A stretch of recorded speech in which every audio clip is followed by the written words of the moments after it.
अपार आईडी क्या होती है? सीयूईटी का फॉर्म फिल करते वक्त हमें अपार आईडी की जरूरत है क्या, और अगर है तो हमें वहां पे क्या फिल करना है, और ये अपार आईडी कितनी जरूरी हो सकती है, ये सारी बातें हम लोग करने वाले हैं इस वीडियो में अंडर 5 मिनट्स। ठीक है, तो फटाफट से शुरू करते बात करते हैं हम लोग यहाँ पे अपार आईडी के बारे में, जो कि आप बोलोगे नेशनल एजुकेशन पॉलिसी 2020 के अकॉर्डिंग अपार आईडी को बनाया गया था as one nation one student. मतलब आप बोलोगे यहाँ पे एक नेशन में स्टूडेंट की एक ही आईडी यहाँ पे रहने वाली है, just like our Aadhaar card. जैसे आप आधार कार्ड देखते हो ना, 12 डिजिट का नंबर होता है आधार कार्ड में, जिसमें आप देखते हो उसको डिजिट को एंटर करने के बाद अगर थंबनेल आपने लगाया तो फिर आपकी पूरी कंप्लीट इन्फॉर्मेशन निकल करके आ रही होती है। ठीक वैसा ही होती है ये अपार आईडी, जिसका फुल फॉर्म होता है, आप बोलोगे यहाँ पे automated permanent academic account registry. इसका मतलब क्या हुआ?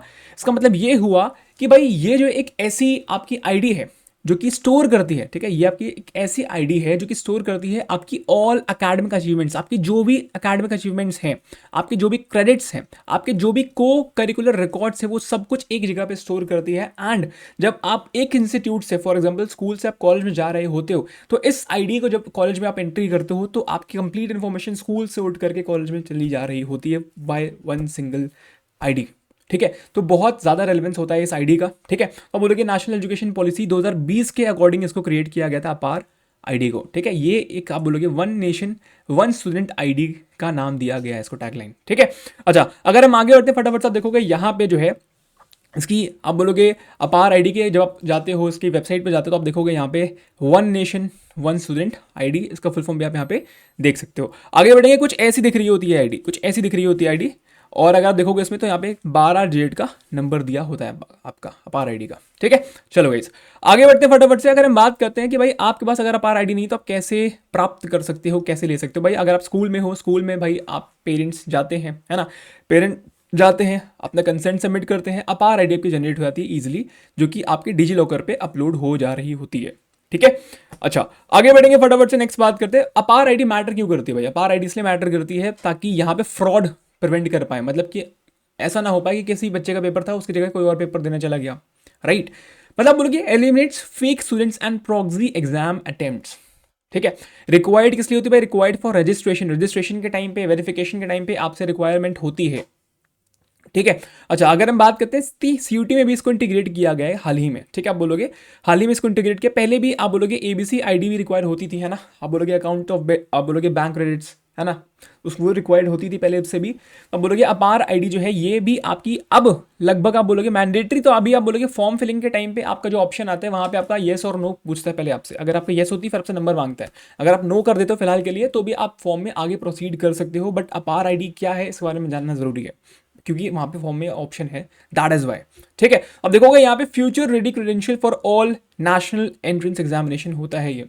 ठीक है, चलो गाइस अभी आपके ग्रेजुएशन में, इसके बाद पोस्ट ग्रेजुएशन में भी काम आ रही होगी, जब जहाँ पे इंस्टीट्यूट जब आप चेंज करते हो वहाँ पे आपकी अपार आईडी की जरूरत पड़ रही होती है, ताकि आपका सारा रिकॉर्ड ट्रांसफर हो पा रहा हो एक सिंगल आईडी के थ्रू।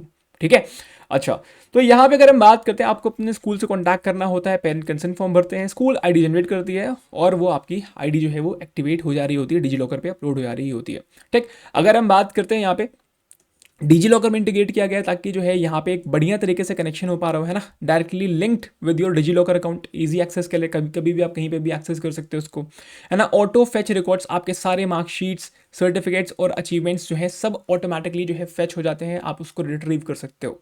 ठीक है, सिक्योर स्टोरेज होता है उसमें, सिक्योर स्टोरेज होता है, दैट इज वाई यहाँ पे डिजी लॉकर पे अपलोड हो रही होती है यहाँ पे।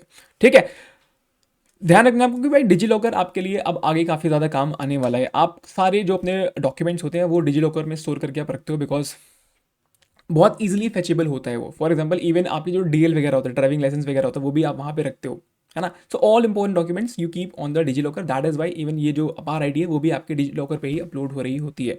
ठीक है, आई होप आपको सारी चीज़ें क्लियर हो गई होंगी इस वीडियो के थ्रू। कोई और डाउट हो गया तो आप फटाफट से कमेंट सेक्शन में कर देना यहाँ पे। This is the Telegram channel जहाँ पे आपको सभी क्लासेस की पीडीएफ वगैरह मिल रही होती है, एंड सीयूटी से रिलेटेड कंप्लीट इन्फॉर्मेशन गाइडेंस आपको इस टेलीग्राम चैनल पे मिल रही होती है। हम लोग सब कुछ अपडेट्स यहाँ पे शेयर कर रहे होते हैं, मेक श्योर आपने ज्वाइन करके रखा हो।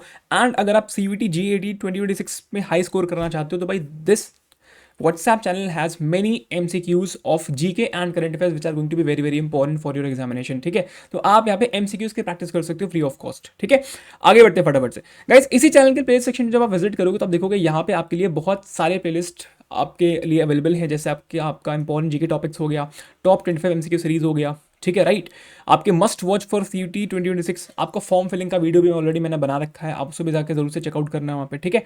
तो all these videos are important, है ना। And I wish you all the very best. मिलते हैं हम लोग अगले सेशन में।